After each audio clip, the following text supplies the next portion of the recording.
Good morning, good afternoon and good evening. जो भी जिस समय लेक्चर देख रहा है। नाउ आज हम स्टार्ट करने वाले हैं chapter number 2 of GST classes. Chapter number 2 में हम आज जो टॉपिक डिस्कस करने वाले हैं उसका नाम है meaning and scope of supply. Now यहाँ पे सप्लाई हमें क्यों पढ़ना ज़रूरी है, सबसे पहले हमें वो सीखना पड़ेगा और बाद में हम ये जानेंगे कि जो सप्लाई है उसका मतलब क्या होता है। तो चलिए समझते हैं सप्लाई क्यों पढ़ना ज़रूरी है। तो देखिए, जब भी कोई टैक्स लगाया जाता है तो एक इवेंट होता है और उस इवेंट के घटने पर ही, उस इवेंट के ऑकर होने पर ही वो टैक्स लगाया जा सकता है। सिमिलरली जब जीएसटी को लगाया जाना था तब वहाँ पर भी एक इवेंट को डिसाइड करना था। अब इवेंट क्या हो, तो देखिए जब अपन एक्साइज लगाते थे, जब मैं ओल्ड लॉ की बात करता हूँ तो उस समय एक्साइज लगता था। तो एक्साइज को लगाया जाता था ऑन गुड्स और वो लगाया जाता था एक्साइज मैन्युफैक्चरिंग पे। इसके अलावा जब हम वेट या सीएसटी की बात करते थे जो कि सप्लाई जो कि परचेज और सेल पे लगाया जाता था, तो वहाँ पर भी वर्ड यूज़ किया जाता था सेल या परचेज ट्रांसफ़र इस तरीके का। लेकिन जब यहाँ पे बात है कि हम जीएसटी को किस तरीके से लगाएं, जीएसटी को किस ऐसी कौन सा इवेंट हो जब हम जीएसटी को लगाया जाए, तो जीएसटी को लगाने के लिए सेक्शन 9 ऑफ सीजीएसटी यानी कि सेंट्रल जीएसटी, तो वहाँ पे सेक्शन 9 ने ये बोला कि आपको जीएसटी कब लगाना है, हम आपको वो इवेंट बताते हैं। सिमिलर सेक्शन जो है वो आईजीएसटी के बारे में बात करता है कि आईजीएसटी कब लगाना है, और सीजीएसटी की डिट्टो कॉपी जो एसजीएसटी है वहाँ पर भी सिमिलर सेक्शन है 9, और आईजीएसटी की सेक्शन है सिमिलरली सेक्शन नंबर 5, यानी कि आपने सेक्शन 9 पढ़ा या सेक्शन 5 सिमिलर है, वहाँ पर बस आईजीएसटी का चेंज हो जाएगा। चलिए समझते हैं कि ये इवेंट क्या है। तो जबकि जो सबसेक्शन 1 है उसमें लिखा हुआ है कि subject to the provision of subsection 2 के प्रोविजन को ध्यान में रखना है। क्या है वो हम आगे देखेंगे। There shall be levied a tax called central GST, central goods and service tax. अब इसका नाम क्या होगा, एसजीएसटी के अंदर state goods and service tax हो जाएगा और आईजीएसटी में आईजीएसटी नाम हो जाएगा। On all intra state supplies, तो यहाँ पे ये जो इवेंट निकल के आ रहा है उसका नाम क्या है, सप्लाईज। तो यहाँ पे जो इवेंट है उसका नाम है सप्लाईज। तो जीएसटी कब लगाया जाएगा, जब सप्लाई होगा ऑफ गुड्स और सर्विसेज, यानी कि गुड्स की भी सप्लाई हो या सर्विसेज की सप्लाई हो, और बोथ। कई बार ऐसा होता है कि गुड्स और सर्विस मिक्स करके दिया जाता है, तो अगर वो बोथ है तब भी।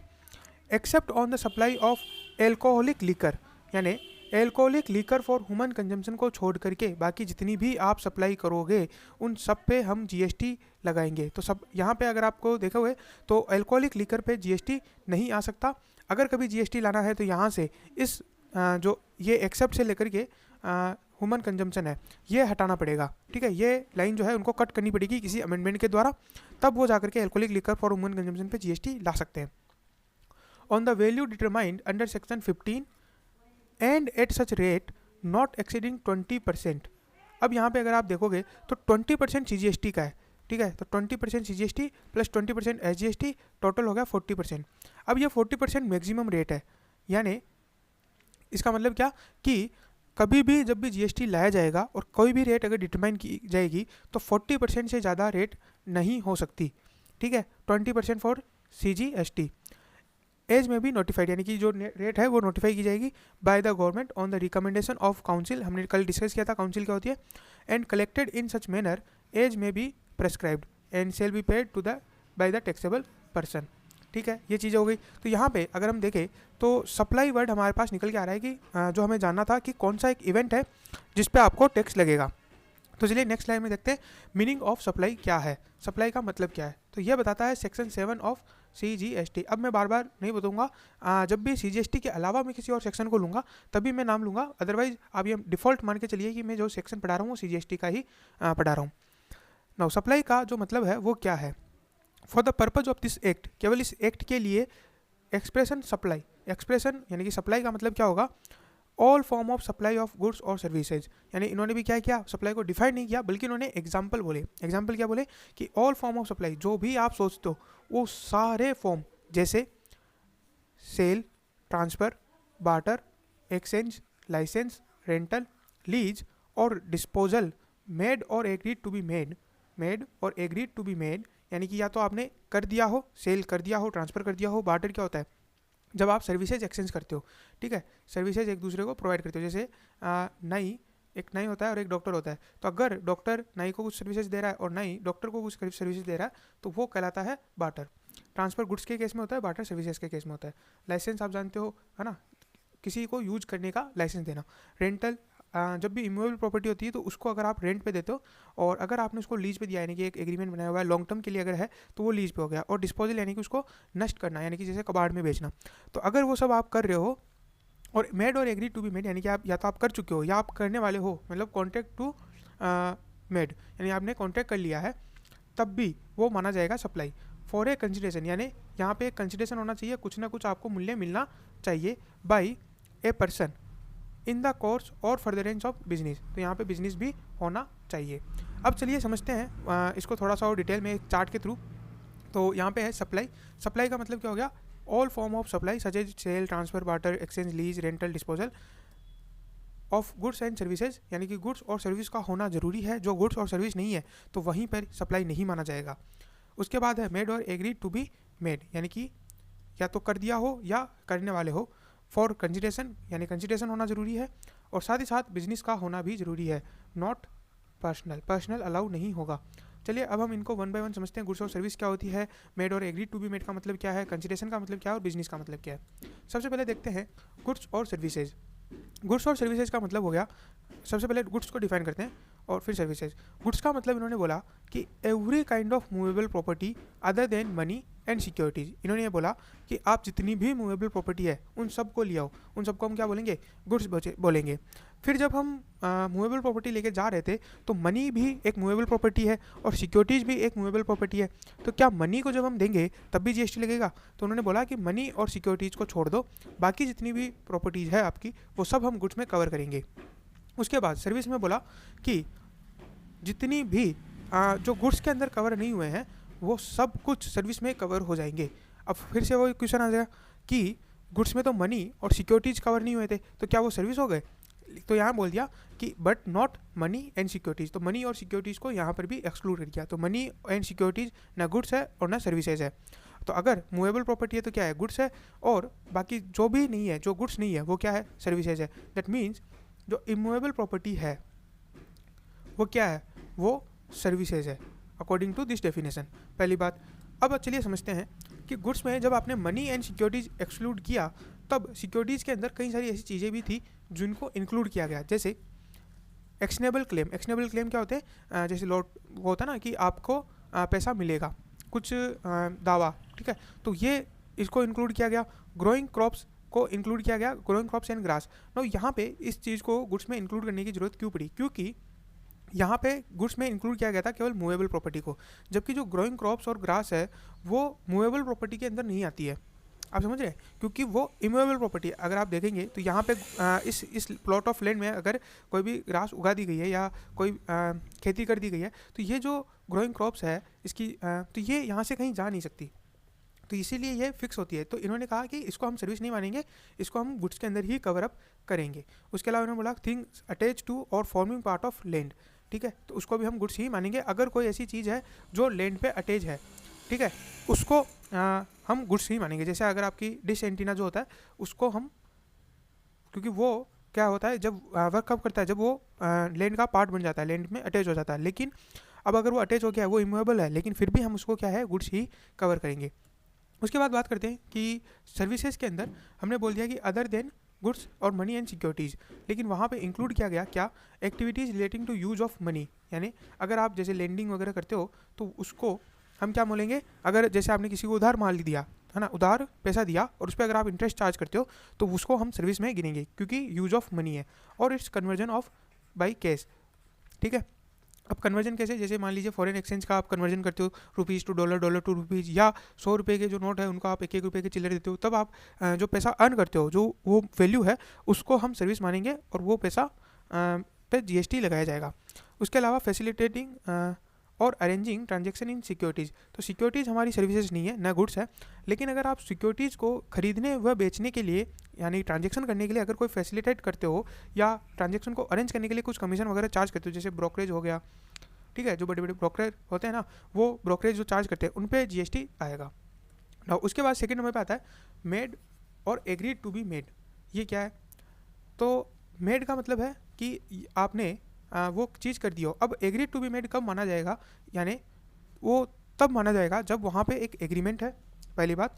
एंड सेकंड नंबर पे एडवांस दे दिया गया है। मान लीजिए कि कोई एडवांस नहीं दिया गया है तो एग्रीमेंट होना चाहिए, और अगर एग्रीमेंट नहीं है तो कोई ना कोई एडवांस आपने दिया होना चाहिए।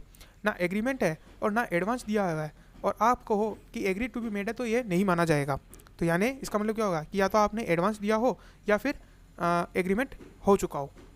उसके बाद बात करते हैं कि कंसिडरेशन का मतलब क्या है। ठीक है, तो कंसिडरेशन का मतलब है कोई भी पेमेंट किया गया हो जो कि आप या तो दे चुके हो या बाद में फ्यूचर में देने के लिए आपने बोल दिया हो, वेदर इन मनी, या तो चाहे मनी में हो यानी कि कैश, ठीक है, हो सकता हो रुपीज़ में हो सकता है किसी भी चीज़ में, या तो मनी में हो, और अदरवाइज यानी कि अगर आप चाहो तो किसी और चीज़ में भी दे सकते हो, बट उसको भी हम कंसिडरेशन में ही गिनेंगे in respect to, in response और for inducement. The monetary value of any act forbearance in respect, in response और इंड्यूसमेंट। ठीक है, तो यानी या तो आपने कोई काम करने के लिए बोला हो तो उसका मॉनिटरी वैल्यू, और या फिर कोई चीज़ छोड़ी हो आपने फॉर बियरेंस। जैसे मान लेते हैं कि यहाँ पे मैं अपने घर का निर्माण कर रहा था, तब यहाँ पे चूँकि घर का निर्माण में काफ़ी सारी आवाज़ें आ रही थी, तो उस वजह से मेरे पड़ोसी को काफ़ी डिस्टर्बेंस हो रहा था। तो उसने कहा कि अगर या तो तुम मेरे ये जो है आवाज़ें बंद करो, नहीं तो मैं जा रहा हूँ पुलिस के पास। तो ऐसे में मैंने उसको रोकने के लिए कहा कि ठीक है, ये जो मेरा घर बन रहा है यहाँ पे इसको तुम कहीं पर भी पुलिस वगैरह के पास मत जाओ, मेरी कंप्लेन वगैरह मत करो, मैं तुम्हें इसके बदले में 50,000 रुपये दे दूंगा, तुम इसको बियर करो। तो ये जो फॉर बियरेंस है, ये चीज़ जो उसने टॉलरेट की है, उसको भी सर्विस माना जाए, उसको भी कंसिडरेशन माना जाएगा। यानी इसने जो मैंने 50,000 दिए और इसने जो मेरे को फॉर बियरेंस दिया, तो ये सर्विस मानी जाएगी। और ये जो 50,000 दिए ना, इसमें एक और चीज़ हो सकती है कि मैं उसको जो है 50,000 ना दे करके कोई गुड्स देता हूँ। मान लीजिए लेट्स से कि मैं उसको एक अच्छी सी पेंटिंग देता हूँ जो मैंने कहीं से खरीदी थी, जो कि मैंने इंपोर्ट की थी। अब अगर मैं उसको वो पेंटिंग दे रहा हूँ तो उस पेंटिंग को लिए ये जो फॉरबियरेंस है इसका मॉनिटरी वैल्यू निकाला जाएगा और उस पेंटिंग के लिए ये चीज़ कंसिडरेशन मानी जाएगी। तो ये चीज़ें हो गई। लेकिन यहाँ पे कुछ चीज़ें इंक्लूड नहीं है, यानी कंसिडरेशन के अंदर जो चीज़ें इंक्लूड नहीं है उस पर आपको जीएसटी नहीं लगाना है। कौन कौन सी चीज़ें इंक्लूड नहीं है? सब्सिडी फ्रॉम गवर्नमेंट, तो गवर्नमेंट के लिए अगर कोई भी सब्सिडी आती है तो उसको हम कंसिडरेशन में इंक्लूड नहीं करेंगे। दूसरी बात, रिफंडेबल डिपॉजिट अगर कोई रिसीव होता है उसको भी हम कंसिडरेशन में इंक्लूड नहीं करेंगे। नेक्स्ट डेफिनेशन हमारी बिजनेस की। तो बिजनेस की डेफिनेशन में 8 एक्टिविटीज़ को इंक्लूड किया गया है। अब वो 8 एक्टिविटीज़ कौन कौन सी है, चलिए वन बाय वन हम देखते हैं। सबसे पहला है any trade, commerce, manufacturing, profession, vocation, adventure, wager और any other similar activity whether और not it is for pecuniary benefit. यानी आप अगर उसे फ्री में भी कर रहे हो तब भी वो बिजनेस ही माना जाएगा। अगर आप ट्रेड कर रहे हो, कॉमर्स कर रहे हो, मैन्युफैक्चरिंग कर रहे हो, प्रोफेशन कर रहे हो, वोकेशन, एडवेंचर, वेजर, ठीक है, तो एक बार आप इसको बार बार पढ़िएगा, आपको ये याद हो जाएगी। उसके बाद सेकंड नंबर पे आता है अगर आप इन एक्टिविटीज़ के कनेक्शन में या इंसिडेंटल या इंसिलरी कर रहे हो, यानी तो जैसे मान लीजिए कि अगर आप कोई ट्रेड कर रहे हो उसके ही कनेक्शन में आप कोई और एक्टिविटी करते हो, या incidental to this activity, trade या इंसिडेंटल में कुछ एक्टिविटी कर रहे हो या एंसिलरी टू दिस कर रहे हो, तो फिर आपको वो एक्टिविटी भी बिजनेस एक्टिविटी मानी जाएगी। उसके बाद एनी एक्टिविटी उन ट्रांजेक्शन ए, तो उसका वॉल्यूम, फ्रीक्वेंसी और कंटिन्यूटी और रेगुलेटरी से हमें कोई मतलब नहीं है। आपने अगर वो एक्टिविटी, जैसे अगर आपने ट्रेड एक बार भी किया है तब भी हम उसे बिजनेस मानेंगे, अगर आपने कॉमर्स एक बार किया है तब भी हम बिजनेस ही मानेंगे।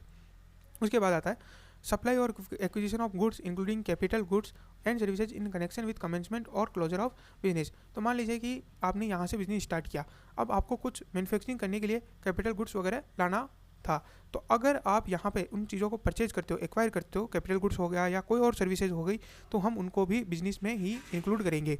ऐसा क्यों किया गया? क्योंकि अगर आप देखोगे तो आईटीसी केवल उन्हीं चीज़ों के लिए मिलता है जो आपने बिजनेस के लिए यूज़ की हो। अब अगर हम इसको बिजनेस में नहीं मानते तो जो बिजनेस स्टार्ट करने से पहले अगर कोई भी चीज़ खरीदी जाती, उसको अगर हम बिजनेस ही नहीं मानते तो उनका आईटीसी भी नहीं मिल पाता, इसलिए इनको भी बिजनेस में अलाउ किया गया। उसके बाद आता है provision by club, association, society और any body of the facility और बेनिफिट टू इट्स मेंबर। तो यानी कि अगर कोई क्लब है, एसोसिएशन है या सोसाइटी है, अगर वो अपने मेंबर को फैसिलिटीज़ प्रोवाइड करती है तो हम उसको भी बिजनेस एक्टिविटीज़ में कवर करेंगे। आप एडमिशन करते हो या for consideration of a person to any premises, जैसे जो म्यूजियम हो गया, ठीक है, या फिर जू हो गया, तो इन चीज़ों में कंसिडरेशन के साथ आपको एडमिशन दिया जाता है, तो वो भी हम बिजनेस एक्टिविटी में मानेंगे। उसके बाद आता है services supplied by a person as the holder of the office which has been accepted by him in the course और furtherance of his trade profession और वोकेशन। तो यानी अगर आप किसी ऑफिस में बैठे हो, ठीक है, और वो ऑफिस आपने होल्ड किया है due to your trade profession और वोकेशन, और उस कुर्सी पर बैठ के उस ऑफिस में बैठ करके अगर आप कोई सर्विस दे रहे हो तो भी उसे हम बिजनेस एक्टिविटीज़ में काउंट करेंगे। उसके अलावा एक और है कि जो रेस क्लब की एक्टिविटीज़ है उसको भी हम क्या करेंगे, बिजनेस एक्टिविटीज़ में मानेंगे, चाहे फिर वो टोटलाइजर हो या फिर लाइसेंस टू बुक मेकर हो। तो ये सारी एक्टिविटीज़ जो रेस क्लब करता है उन सबको हम बिजनेस एक्टिविटीज़ में गिनेंगे। इसके अलावा कोई भी अन्य एक्टिविटी जो कि सेंट्रल गवर्नमेंट या स्टेट गवर्नमेंट या लोकल अथॉरिटी जैसे कि आपकी जो म्यूनसिपल कॉरपोरेशन वगैरह है वो करती है और वो एज ए पब्लिक अथॉरिटी करती है, तो हम उसको भी बिजनेस एक्टिविटीज़ में मानेंगे। तो ये 9 एक्टिविटीज़ हो गई, 1 2 3 4 5 6 7 8 9, तो 9 एक्टिविटीज़ बिजनेस एक्टिविटीज़ मानी जाती है। इनको हम बार बार रिवाइज करेंगे तो ये हमें आ जाएगी। उसके बाद बात करते हैं कि हमने सप्लाई में देखा कि all form of supply which is this है ना, यानी कि सेल किया, ट्रांसफ़र किया, बार्टर किया, इस तरीके से फॉर कंसिडरेशन होना चाहिए, मेड और एग्री टू बी मेड, और बिजनेस एक्टिविटीज़ बिजनेस पर्पज़ के लिए होना चाहिए, इन the course of furtherance of business होना चाहिए। लेकिन अगर आप देखोगे तो सेल हुआ, ठीक है, उसको हमने सप्लाई माना, लेकिन उन सब के अलावा भी सेक्शन 7 ये बोलता है कि कुछ और चीज़ें हैं जो सप्लाई में इंक्लूड होगी। वो कौन कौन सी ऐसी चीज़ें हैं जो सप्लाई में इंक्लूड होगी, चलिए वो देखते हैं। तो इंपोर्ट ऑफ सर्विस भी हम सप्लाई में इंक्लूड करेंगे। अब ऐसा क्यों किया गया, देखिए जीएसटी क्या था, एक डेस्टिनेशन बेस्ड टैक्स था, ठीक है, डेस्टिनेशन बेस्ड टैक्स था। तो अब अगर डेस्टिनेशन बेस्ड टैक्स था तो यानी अगर मान लीजिए कि ये अपना प्यारा भारत है और अपन यहाँ पे ये जो यूएसए है, ठीक है, अब जब अपन ने यहाँ से माल यूएसए में भेजा तब क्या हुआ कि चूँकि डेस्टिनेशन बेस्ड टैक्स है तो हम उस पर टैक्स नहीं लगा सकते, यूएसए उस पर टैक्स लगाएगा अपने हिसाब से। लेकिन जब वहाँ से माल इंडिया में आया तब हम उस पर टैक्स लगा सकते हैं, हमें लीगल पावर है। लेकिन यूएसए के पर्सन के ऊपर कैसे टैक्स लगाए, क्योंकि वो वहाँ पर पर्सन बैठा हुआ है, वो हमें कैसे टैक्स का पेमेंट करेगा और किस तरीके से वो हमें टैक्स देगा। तो इसीलिए उसको कवर अप करने के लिए इन्होंने क्या किया, इम्पोर्ट ऑफ सर्विस को यहाँ पे इंक्लूड किया गया कि जो इम्पोर्ट होगा, इम्पोर्ट ऑफ सर्विस जो है उसको हम इंक्लूड करेंगे सप्लाई के अंदर। हालांकि ये न सेल है, न ट्रांसफ़र है, न बार्टर है, न कुछ भी नहीं है, बट फिर भी इम्पोर्ट ऑफ सर्विस को हम सप्लाई में स्पेसिफिकली इंक्लूड करेंगे। अब आपका क्वेश्चन आना चाहिए कि सर इम्पोर्ट ऑफ सर्विस को ही क्यों, इम्पोर्ट ऑफ गुड्स को क्यों नहीं? सर गुड्स में भी तो हमारा टैक्स लगना चाहिए। हाँ, गुड्स में भी टैक्स लगता है, बट वो जीएसटी एक्ट के थ्रू कवर ना होकर के कस्टम के थ्रू कवर होता है। तो कस्टम में आप जो है एसीडी यानी कि एडिशनल कस्टम ड्यूटी आप पढ़ोगे तो एसीडी 37 और 39 ये दो ड्यूटी लगती है इसके लिए, ठीक है। तो एसीडी लगाई जाती है for supply import of goods के पर्पज़ के लिए, ठीक है। तो वहाँ पे वो कस्टम में कवर होता है, जीएसटी में कवर अप नहीं होता है, ठीक है।